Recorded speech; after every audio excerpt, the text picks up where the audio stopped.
नमस्कार, धर्म टेलिभिजनको संयुक्त समाचारमा स्वागत छ। म बिबी शेर्पा। सुरु गरौँ आजका प्रमुख समाचारबाट। नेकपा प्रजनन नेपाल समूह निकट विद्यार्थी संगठन अनेरा सो बियुको तेस्रो चरणको आन्दोलन अन्तर्गत आज चक्काजाम। मापदण्ड बनाएर मात्र कृषिमा वैदेशिक लगानी भित्राइने कृषि तथा पशुपक्षी विकास मन्त्री पद्मा कुमारी आर्यलको भनाइ। खेल क्षेत्रको विकासका लागि आफू सधैँ तयार रहेको प्रधानमन्त्री केपी शर्मा ओलीको भनाइ। विभिन्न संवैधानिक आयोगका अध्यक्ष तथा सदस्यहरूलाई पद तथा गोपनीयताको शपथ ग्रहण समारोहमा उपराष्ट्रपति र सभामुख अनुपस्थित। नेपाल क्रिकेट संघ र काठमाडौँ महानगरपालिका बीच मेयर कप 2077 क्रिकेट पुरुष प्रतियोगिता सञ्चालन गर्ने सम्झौता। अब समाचार विस्तारमा। नेपाल कम्युनिस्ट पार्टी नेकपा प्रजनन नेपाल समूह निकट विद्यार्थी संगठन अनेरा सो बियुले तेस्रो चरणको आन्दोलन अन्तर्गत बुधबार चक्काजाम गरेको छ। प्रतिनिधि सभा विघटनको कदम विरुद्ध विद्यार्थीहरूले मुलुकभर चक्काजाम गरेको हो। बुधबार बिहान काठमाडौँको मित भवन, प्रदर्शन मार्ग लगायतका स्थानमा चक्काजाम गरिएको हो। अनेरा सो बियुका विद्यार्थीहरूले राष्ट्रपति विद्यादेवी भण्डारी र प्रधानमन्त्री केपी शर्मा ओली विरुद्ध नाराबाजी गरेका थिए। उनीहरूले कालो कपडा निधारमा बाँधेर कालो झण्डा समेत देखाएका थिए। सरकारको असंवैधानिक कदम नसच्याएसम्म आन्दोलन गरिएको उनीहरूले जनाएको छ। कृषि तथा पशुपक्षी विकास मन्त्री पद्मा कुमारी आर्यले मापदण्ड बनाएर मात्र कृषिमा वैदेशिक लगानी भित्राइने बताउनु भएको छ। मङ्गलबार नेपाल चेम्बर अफ कमर्सले काठमाडौँमा आयोजना गरेको नेपालमा व्यावसायिक कृषि विकासका सम्भावना र चुनौती विषयक अन्तर्क्रिया कार्यक्रममा मन्त्री आर्यले कृषिको व्यावसायीकरण गर्न र उत्पादन बढाउनका साथै यस क्षेत्रलाई आत्मनिर्भर र समृद्धि बनाउन कृषिमा वैदेशिक लगानी भित्राउन लागि बताउनुभयो। उहाँले कृषि क्षेत्रमा 50 करोड भन्दा बढी लगानी गर्ने उद्योगहरूलाई मात्र भित्राउने तथा नेपालमा उत्पादित वस्तुमध्ये 75% निर्यात र 25% स्थानीय बजारमा उपभोग गर्न पाउने प्रावधान बनाइने जानकारी दिनुभयो। उहाँले कृषिमा वैदेशिक लगानी भित्राउँदा डराउनु पर्ने कुनै कारण नरहेको पनि बताउनुभयो। उहाँले प्रधानमन्त्री कृषि आधुनिकीकरण परियोजना सरकारको एक्लो परियोजना भएको भन्दै यसले कृषिको व्यावसायीकरण र यान्त्रिकरणको परिकल्पना गरेको उल्लेख गर्नुभयो। ठुलो स्केलमा उत्पादन र यान्त्रिकरणमा सरकारको जोड रहेको भन्दै मन्त्री आर्यले यसमा निजी क्षेत्रसँगको सहकार्य अपरिहार्य रहेको बताउनुभयो। कृषि मन्त्रालयको प्रस्ताव रहेन, त्यो उद्योग तथा आपूर्ति मन्त्रालयको प्रस्ताव हो। सरकारले निर्णय गर्यो, सरकारले निर्णय गरेपछि हाम्रो प्रस्ताव, मेरो होइन भनेर मैले भन्न हुँदैन। कृषिमा उभिएर त्यो हाम्रो प्रस्ताव, सरकारको प्रस्ताव हो। अब त्यसको पछाडिको कारण के हो भन्नुहोला भने हाम्रो कृषिको सम्भावना बेसी छ, लगानी कम छ, लगानी गर्ने सामर्थ्य कमजोर, सम्भावना बेसी भएपछि त्यो सम्भावनालाई चुम्नको निम्ति ठुलो लगानीको खोजी गर्दा एउटा मापदण्ड बनाएर 50 करोडभन्दा बेसी लगानी गर्ने उद्योगहरू, त्यसले 75% निर्यात गर्ने, 25 यही हाम्रो आन्तरिक बजारमा बिक्री गर्न पाउने। त्यो पनि हामीलाई त सङ्कट पर्छ नि कहिलेकाहीँ यसो छिमेकतिर रिस उठ्यो भने नाकाबन्दी हुन्छ, के हुन्छ, असहजता हुन्छ। त्यो बेला फेरि हामीलाई सङ्कट नपरोस् भन्नको निम्ति आन्तरिक बजारमा पनि बिक्री गर्ने। त्यस्तै चेम्बरका अध्यक्ष राजेश काजी श्रेष्ठले कृषिमा अर्गानिक क्षेत्र घोषणा गर्नुपर्ने सुझाव दिनुभयो। उहाँले कृषि क्षेत्रको विकासका लागि निजी क्षेत्र सरकारसँग सहकार्य गर्न तयार रहेको बताउनुभयो। कृषि जन्य भयो, जडीबुटी भयो र वन्यजन्य अधिकांशमा हाम्रो चाहिँ के भइरहेछ भने सबै सामानहरू र अझ सेमी प्रोसेस पनि होइन, बढ्ता एक्सपोर्ट गइरहेछ। अब हामीले यस्तो नीति ल्याउनु पर्यो कि चाहे कि त्यसले रोजगारी पनि दिने, भ्यालु एड पनि हुने, यो सबै चाहे त्यो जडीबुटी, कृषि, वन्यजन्तेको चाहिँ नि हामी कहीँ नै प्रोसेसित गरेर एक्सपोर्ट गर्ने, त्यो गरेको बापत चाहिँ नि के इनिसिएसन गर्ने हो, के इन्सेन्टिभ दिने हो, त्यो गर्यो भने चाहिँ नि हामी कहाँ यसले गर्दाखेरि हाम्रो र मात्रै नगरिकन उत्पादनमा पनि अलि टेवा पुग्छौँ। हामी यो जहिले पनि हामी पनि के चाहन्छौँ भने भोलि हाम्रो व्यवसाय पनि त्यतातिर केही उद्योग त्यतातिर विस्तार गरेर उद्योग गरेर त्यसलाई चाहिँ फुल प्रोसेस गरेर एक्सपोर्ट गर्दाखेरि अलि राम्रो। त्यसको लागि चाहिँ हामीले अब प्याकेजिङ र यसको लागि चाहिँ के गर्ने भन्ने त्यो अस्ति भर्खर हामीले इन्डियासँग कुरा गरिरहेछौँ। कार्यक्रममा सहभागीहरूले नेपालमा कृषि क्षेत्रको सम्भावनालाई मध्यनजर गर्दै आवश्यक निजी नियम तर्जुमा गर्न सरकारले ध्यानाकर्षण गराएका थिए। प्रधानमन्त्री केपी शर्मा ओलीले खेल क्षेत्रको विकासका लागि आफू सधैँ तयार रहेको बताउनु भएको छ। मङ्गलबार राष्ट्रिय खेलकुद परिषदले आयोजना गरेको खेलकुदसँग प्रधानमन्त्री कार्यक्रममा प्रधानमन्त्री ओलीले धेरैभन्दा धेरै खेलमा नेपालले सहभागिता जनाउनु पर्नेमा जोड दिँदै यस क्षेत्रको विकासका लागि आफू प्रतिबद्ध रहेको बताउनुभयो।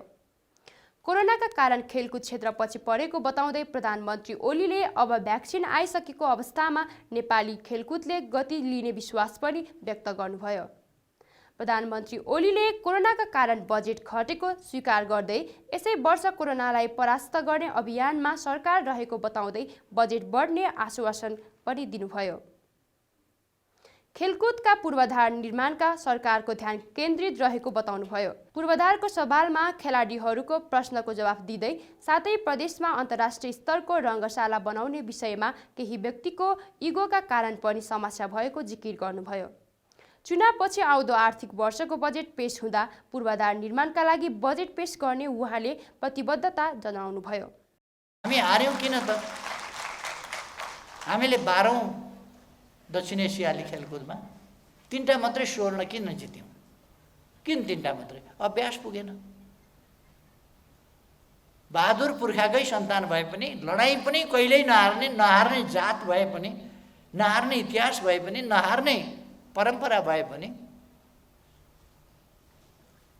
खेलकुदमा हार्यौँ। राष्ट्रिय युद्ध हामी जित्ने, एउटा कुस्ती हामी हार्ने। राष्ट्रिय युद्ध हामी जित्ने, देशलाई स्वाधीन राख्ने, अनि एउटा कराते हार्ने,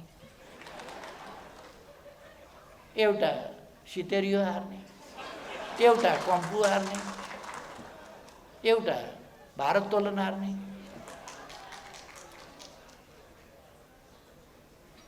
त्यसकारण यो हामीलाई मिलिराखेको छैन। यो नमिलेको कुरा मिलाउनका लागि हामीले आफ्नो अभ्यासलाई जित्ने तहमा उठाउन जरुरी छ। अभ्यासलाई जित्ने तहमा उठाउन राम्रो प्रशिक्षक, latest technology, sports technology, latest sport technology, त्यसका लागि इक्विपमेन्ट्स एन्ड फेसिलिटिज, र म तपाईहरुलाई के भन्छु भने तपाईहरुलाई ती कुराहरू उपलब्ध गराउन गच्छे अनुसार लग्जरियस हिसाबले होइन, अपरिहार्य ढङ्गले न्यूनतम आवश्यकताको परिपूर्ति गर्ने हिसाबले कमसेकम सरकार तयार छ। उहाँले राखेपमा कार्यरत अस्थायी र करारमा कर्मचारीहरूको पनि व्यवस्था गर्ने बताउनुभयो। यसै गरी उहाँले युवा तथा खेलकुद मन्त्री दावा तामाङलाई राखेपका कर्मचारीको बढुवा लगायतका समस्या समाधानका लागि विस्तृत रिपोर्ट पेश गर्न निर्देशन दिनुभयो। कार्यक्रममा अखिल नेपाल फुटबल सङ्घ एन्फाले 2053 स्थानीय तहमा 4 वर्षसम्म महिला र पुरुष फुटबल प्रतियोगिताका लागि बजेट माग गरेको छ। नेपाल भलिबल सङ्घले राष्ट्रिय खेल भए पनि कवर्ड हल बनाउनका लागि ध्यानाकर्षण गराएको छ भने मार्शल आर्ट्सले पनि पूर्वाधारबारे ध्यानाकर्षण गराएका छन्।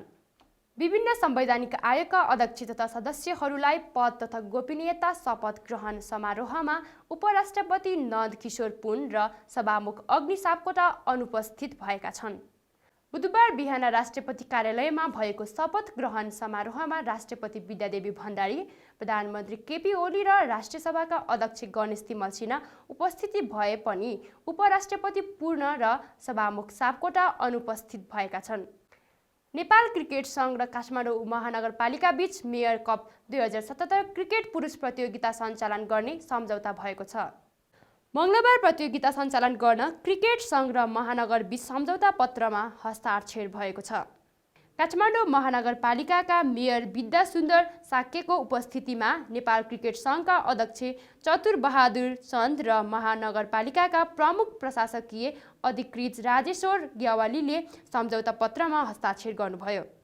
सम्झौता अनुसार नेपाल क्रिकेट सङ्घले काठमाडौँ मेयर कप 2077 प्रतियोगिता चैत मसान्तसम्म सञ्चालन गर्नेछ।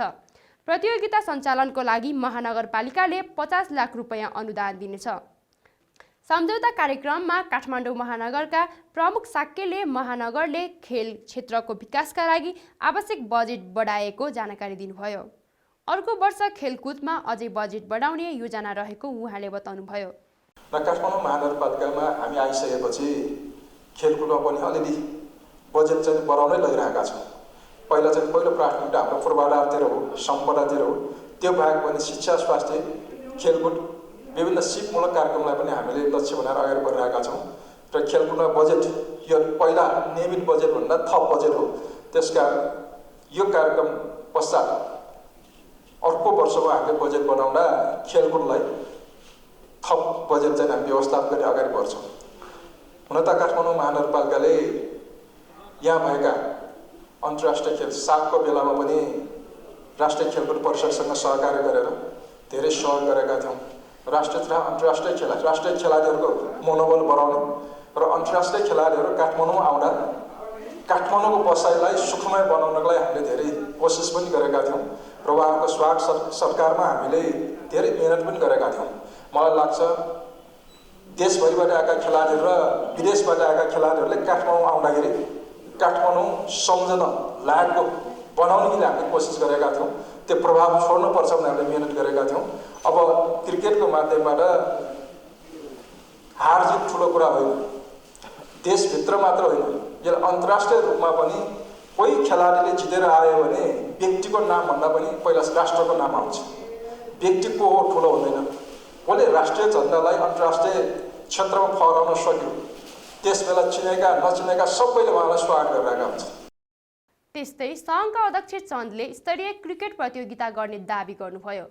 उहाँले प्रतियोगितामा अन्तर्राष्ट्रिय प्रतियोगितामा खेल्ने टिमलाई बलियो बनाउने लक्ष्य रहेको जानकारी दिनुभयो। स्तरीय भव्य यहाँले यो हामीले सम्झौतामा राखेको एउटा दस्तावेज हो, तर एउटा यस्तो प्रतियोगिता सम्पन्न गर्छौँ स्तरीय।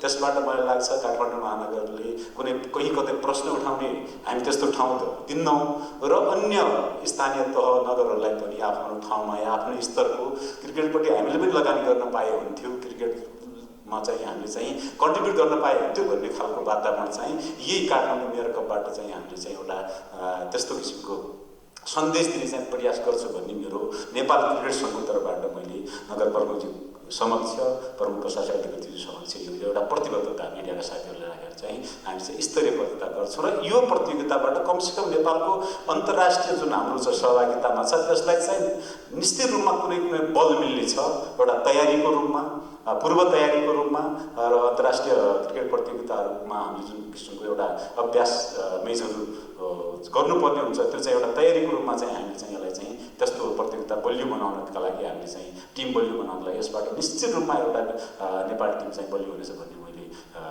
आशा गरेको छु। प्रतियोगितामा 1 दिवसीय फर्मेटमा सञ्चालन गरिने नेपाल क्रिकेट सङ्घले जारी गरेको विज्ञप्तिमा उल्लेख छ। प्रतियोगिता कीर्तिपुर स्थित टियुमै दानमा हुने बनाएको छ। अहिलेलाई संयुक्त समाचार यति नै। धर्म टेलिभिजन हेर्दै गर्नुहोला। नमस्कार।